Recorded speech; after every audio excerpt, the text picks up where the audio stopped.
Good morning, friends. It's Hero Benefits Network and Works Partner. We do a key to coaching session every Wednesday at 10 a.m. We'll go ahead and get started in just a moment. Got a particularly personal message for our members as we approach the 2025 calendar year. And it was kind of born out of a conversation with a couple of our zip code exclusive members, and they're kind of prepping for the 2025 calendar year in a way. So we're going to take this Yeah, down. get in today. Hey guys, how you doing? I've got, hold on, I've got to go Go ahead and turn because your I'm mic off on if you a want. call. I have a Zoom at 10 and I didn't expect everybody to be there and already talking and they've already started. I'm like, wow, that's okay. Okay, hon. Love you. Bye. Hey guys, if you'd like to hit mute on your microphone on the Teams meeting, you can go ahead and do that. If you want to unmute yourself and talk turkey, I'm certainly open-minded to anything you'd like to discuss today. And as always, I'll give you my cell phone number. We are a very small nonprofit out of North Carolina. We have a Florida-based company that has exclusive zip codes all over the country. We have real estate relationships all over the country. But today's kind of a personal conversation about the 2025 calendar year. I'm going to keep it less than a half an hour. And this is a coaching call for realtors. This is not the place to get certified as a Hero Benefits Network member. This is not the place to get certified as a mortgage banker or title company or real estate agent. This is a different type of conversation for our realtors to really induce production. That's where we can provide the most benefit, right? If you're doing an extra 6 deals a year next year because of us, then we're going to be friends for a long time. But if your production doesn't go up, it doesn't matter what Works Partners does. It doesn't matter what Hero Benefits Network does. It only matters what you do. And there's an old saying: if the student is ready, the teacher will appear. But if the student's not ready, there's nothing the teacher can do. So I'm gonna have a conversation that I would have with one of my longest friends. Has a mid-20s daughter. She's in her mid-20s and she's thinking about getting into real estate. So I want to tell you, what I told her in this next few minutes. But before I do that, I'm going to give you a test that you can take to determine how you feel like you're doing in residential real estate. This is not for us to see these answers. It's just to open up dialogue. So don't answer the questions to me, but maybe grab a pencil or a pen and write it down. We call this a realtor litmus test. And whether you're in the business 2 weeks, 2 months, or 2 years, 10 years, 20 years, this is still going to be the number one way you could tell how you're doing in real estate. How many listings do you have today? That answer is 0, 1, or 1 pending file. You're already dead in the water. You just don't know it. How many listings have you taken in the past 90 days? That's not at least 3 to 5 to 7 to 9, getting into that range. I would tell my daughter she's barking up the wrong tree. She's climbing the ladder towards buyers and she's not climbing the ladder towards listings. And we've got to make that shift in her real estate career or we're going to be dead in the water. How many listings year to date? So in the whole of 2024, how many listings did you take? This is a great way to know if a realtor is a wandering generality, meaning just kind of wandering around bumping into shit, or if a realtor is making a concerted effort with passion and conviction in their career. So you say to them, do you have an income goal for 2025? You have a specific income goal. Another thing that we like to do is to then qualify that. Is that 100% from residential real estate commissions? Are you thinking you're going to make $150,000 a year in real estate, or are you making $150,000 but 50 of it is from a different career or a different passive income stream. What percentage of that income in your goal is from residential real estate commissions? And this is where the rubber meets the road in coaching. You know, if someone doesn't have a goal, it's just debilitating. It's there's nowhere to go. You know, there's nothing to do. If someone doesn't have an income orientation to a business goal, like if the scorecard for the business plan isn't money, then it's difficult for a coach to figure out what to do with that person, because you either have to have a numeric number of transactions, which would correlate to money, or you would have to have a gross commission income goal. And then probably the most thoughtful question that I can entertain with you, in my opinion, is how many listings do you think you're going to do versus how many buyers do you think you're going to do in 2025? And if that question doesn't resonate with you, nothing that I ever do in my career will, because, you know, average agents and emerging agents can make a living on buyers, but you cannot create a sustainable business enterprise that happens to be in residential real estate. You can't build a sustainable business enterprise that has a presence when you're not present.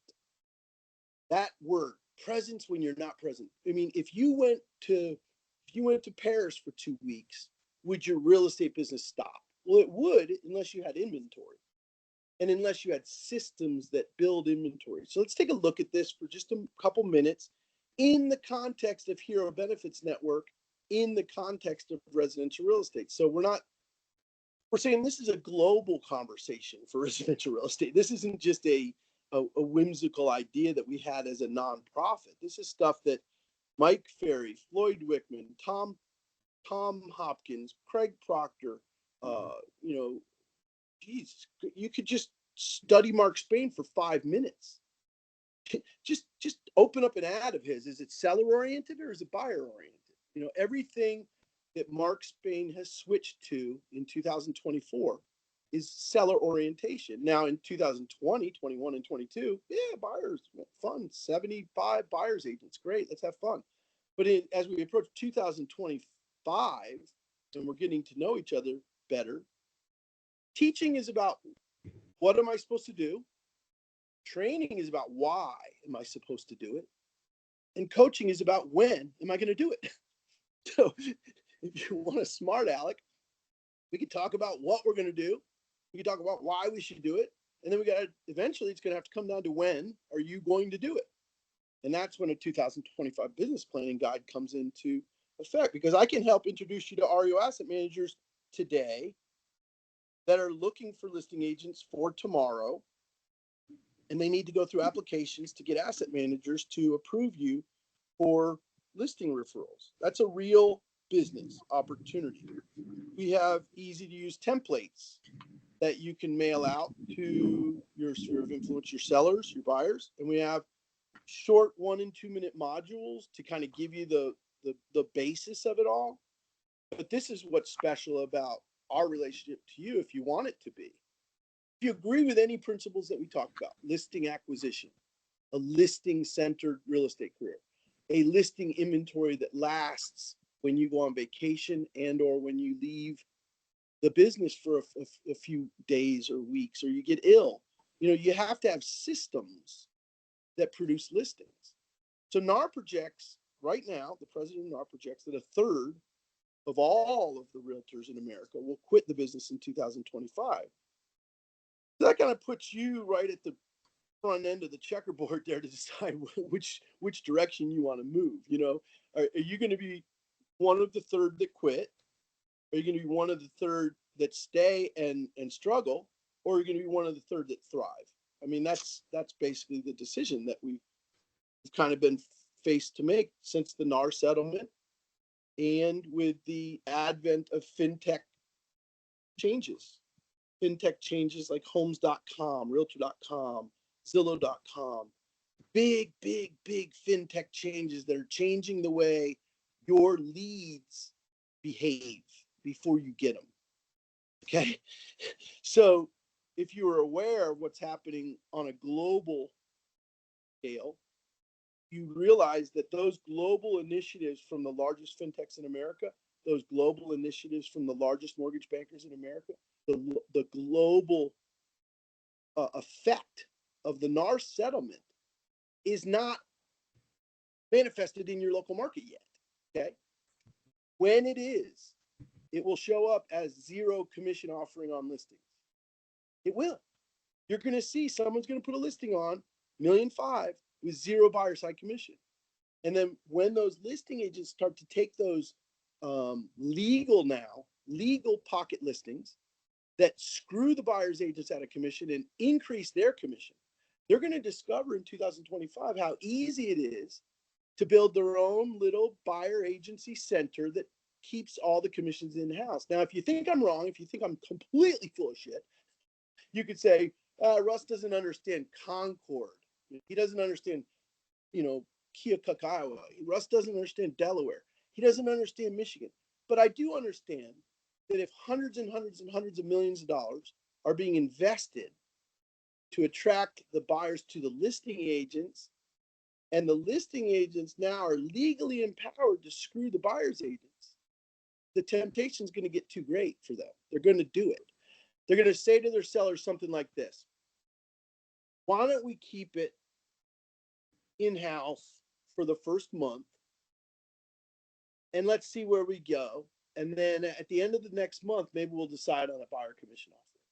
Do you think that that would be a good objection handling technique for a listing agent inside of a listing living room? Like to entice the seller, say, hey, we don't need to pay the buyer's agent for the first few, let's just give it a shot without that for a couple months. That's going to happen, okay? Another thing that's going to happen is you don't have to pay buyer side commission, the buyer will. That conversation is going to happen in the living rooms with sellers. And those listing agents are going to be dictating the future of your buyer side transaction compensation. So this hope that I have is that we start as a unit, as a team, to focus on listings and to have a written goal for how many listings we take and plans on how we're going to achieve them.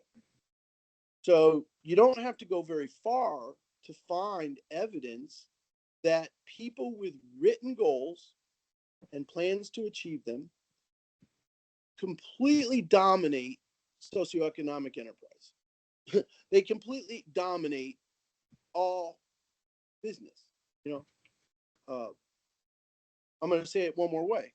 People with written goals and specific plans to achieve them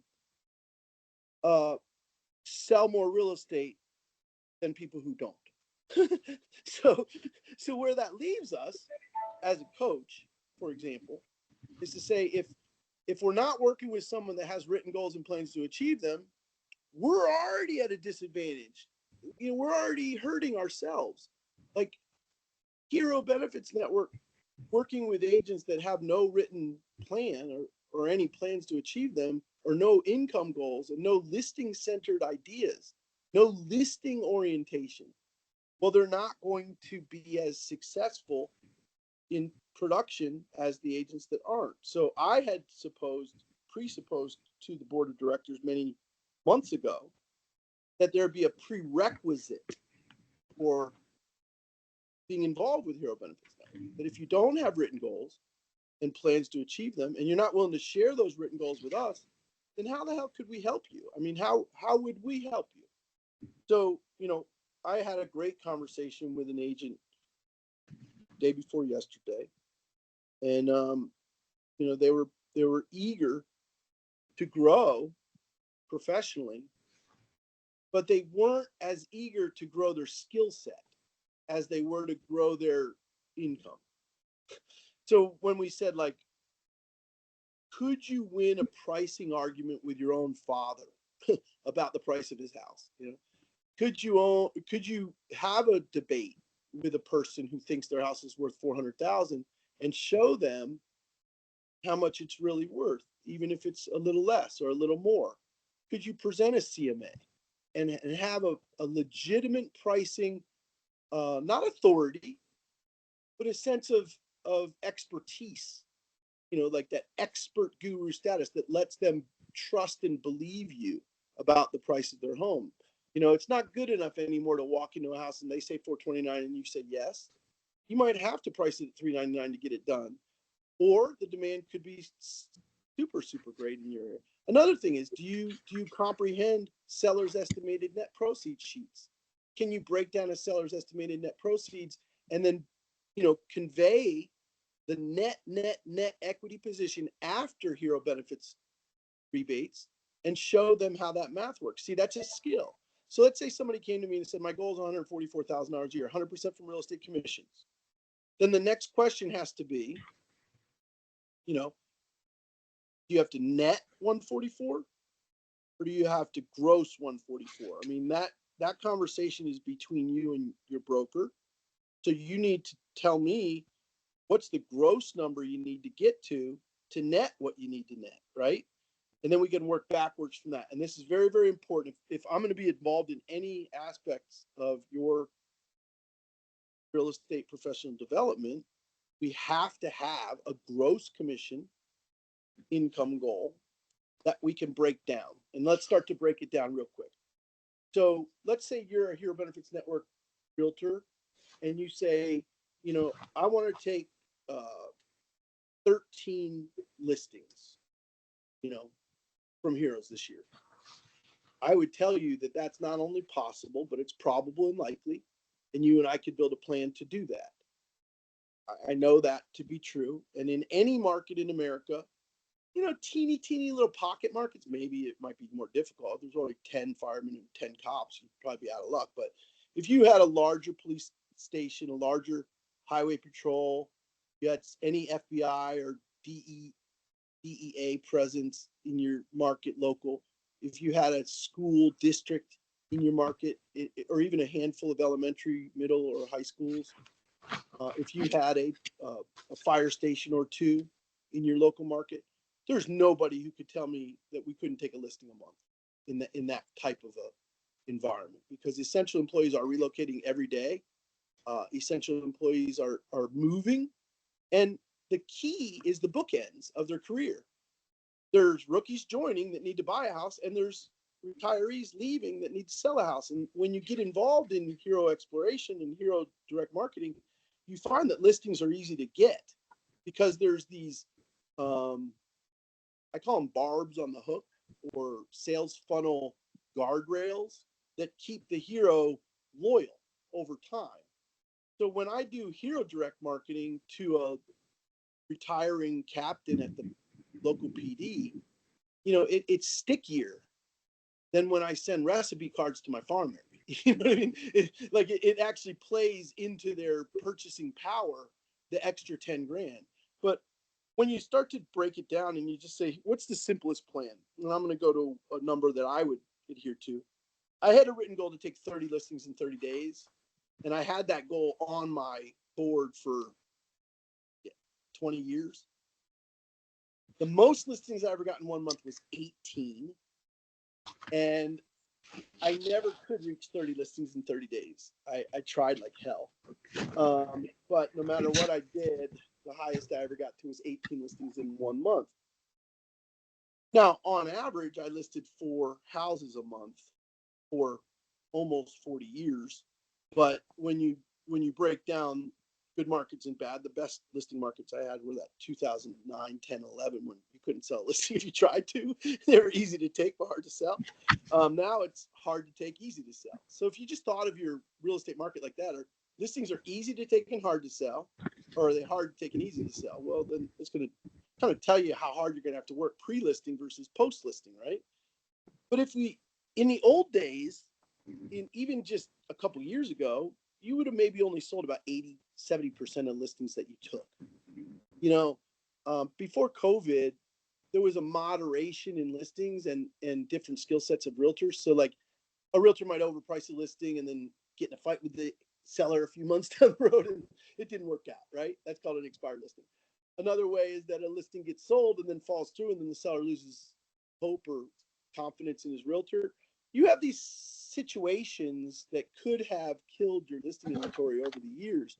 But in this market, I can tell you in 2024, as we approach 2025,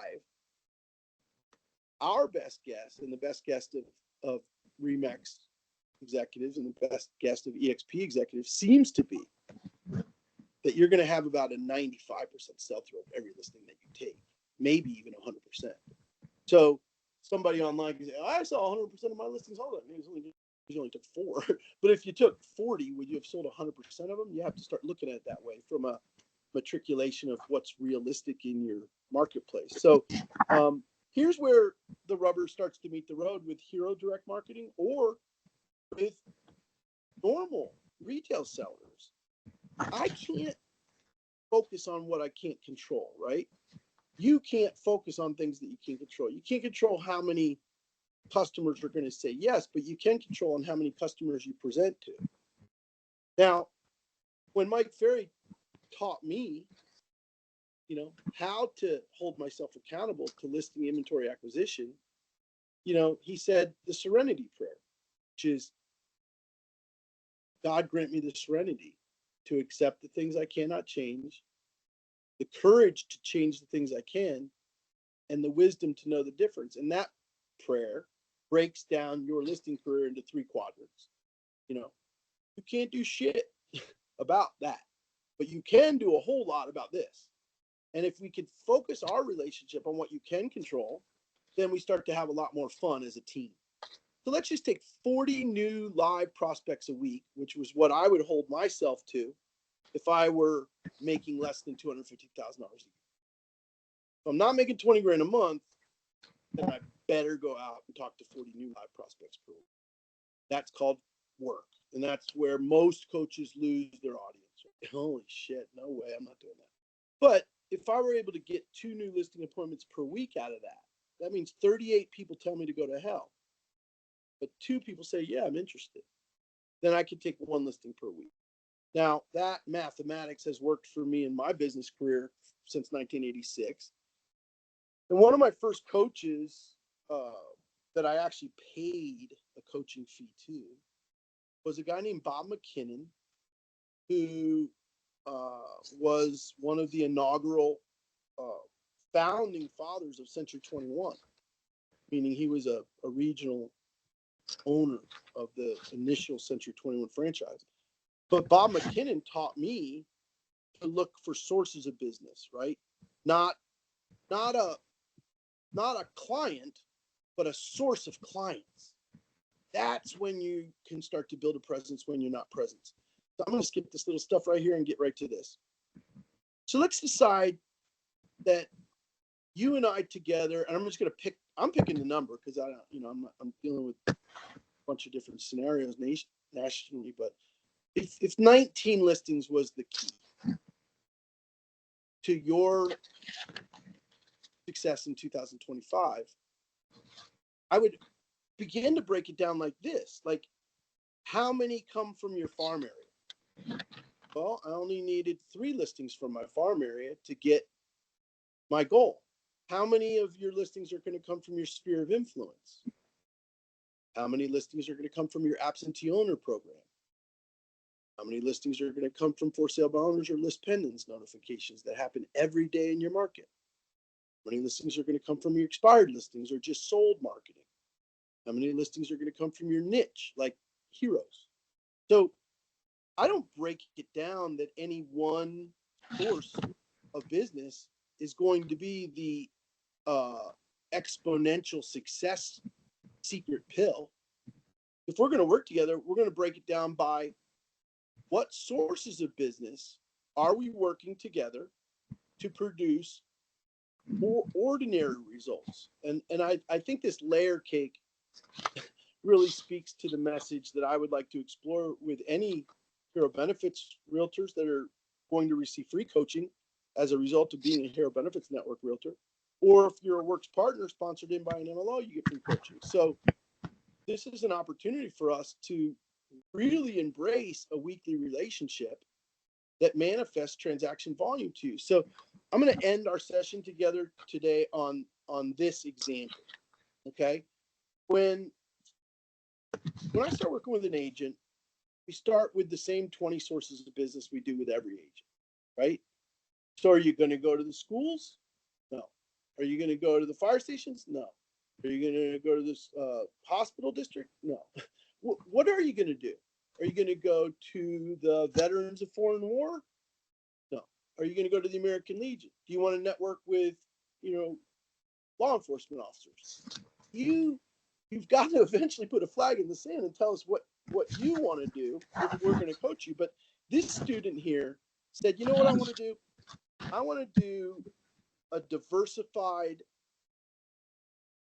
source of business chart that has 5 different sources of business that cumulatively equal 142, but individually they're very easy to achieve. And this is where I think Works Partner and Hero Benefits Network